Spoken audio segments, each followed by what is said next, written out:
नमस्कार, मी मालती किचन मध्ये तुमचं परत एकदा स्वागत। आज आपण बनवणार आहोत ड्रायफ्रूट लाडू।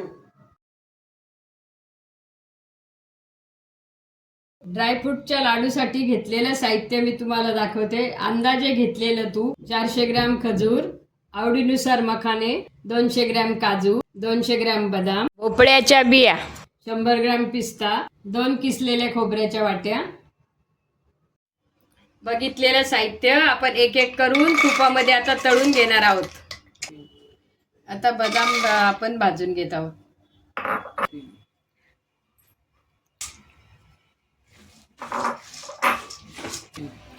मखाना, पिस्ता, सुकं खोबरं, खजूर आधी आपण बारीक करून घेतली आणि आता तिला तळून घेतोय।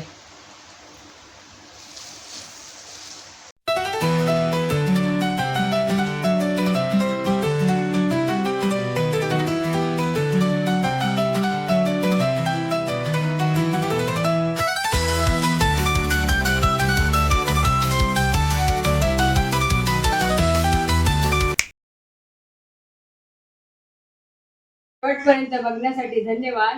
व्हिडिओ आवडल्यास लाईक करा, शेअर करा, चॅनलला फॉलो करा, बेल आयकॉनवर क्लिक करा।